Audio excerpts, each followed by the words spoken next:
Hey everyone, welcome back to another mini travel vlog. Today I'll be sharing a day trip to Johor Bahru with my family. Just a quick heads up, this video isn't sponsored and all the opinions shared here are mine. We kicked off the day at Bugis MRT station, heading to the Queen Street bus terminal. There was a queue and only a few buses in operation. Time check around 9 AM. The bus ride to the immigration checkpoint was smooth, taking about 30 minutes. We easily cleared immigration on the Malaysian side using the E-gate, which was a breeze. Since it was a weekday morning, the crowd was significantly lighter than on weekends.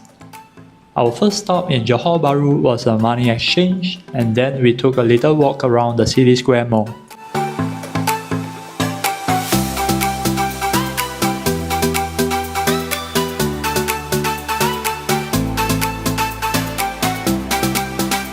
Next, we grabbed a ride to Mid Valley South Quay Mall. For some context, Mid Valley South Quay opened in April 2019 and is the largest mega mall in the southern region of Malaysia. Once there, we headed to GSC Theatres to check out what movies were showing.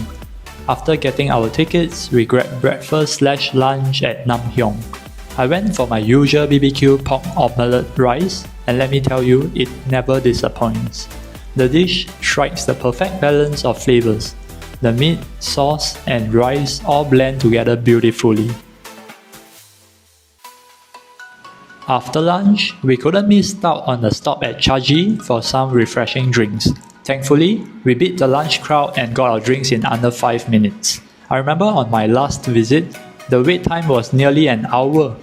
If you want to see more about that trip, I will link my previous vlog at the end of this one.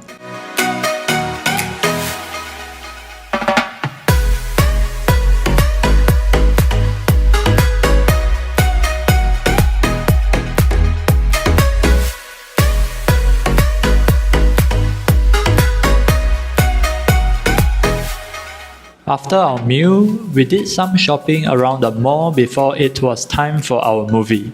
I really love the seats in GSC Theatres, super comfy, and pretty sure the seats are angled around 120 degrees.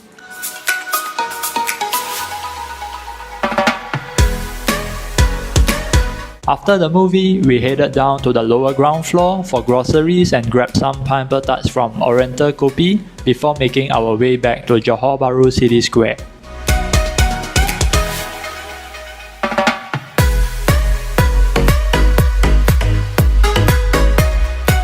With Halloween just around the corner, there was a pop-up haunted maze at the mall.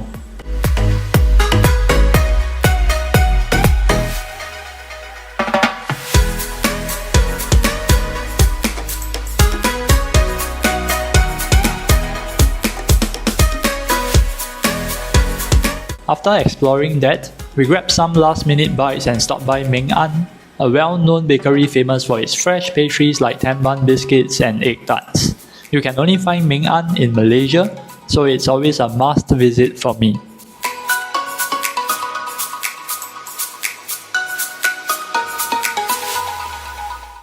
Now, let's talk about the expenses. First, just a quick disclaimer, this isn't financial advice.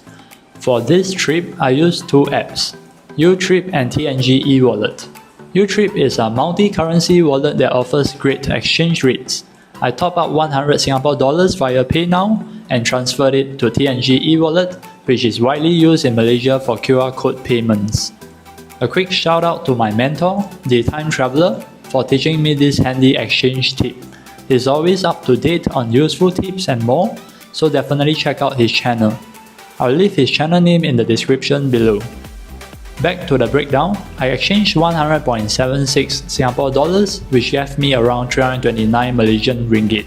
I spent a total of 328.4 Malaysian ringgit through my TNG e-wallet, and factoring in the bus fare back to Singapore, my total expenses came out to just over 100 Singapore dollars. Here's a quick look at what I brought back. Some of my favorite Malaysian snacks that you can't find in Singapore. I also picked up some wooden accessory trays for my desk. They are simple but add a nice aesthetic touch. And that's a wrap on this day trip. If you enjoyed the video, Don't forget to like, share, and subscribe for more content. If you have any questions, feel free to drop them in the comments. Links to some of the items and services mentioned will be in the description below. Be sure to check out my other videos, and I'll see you in the next one.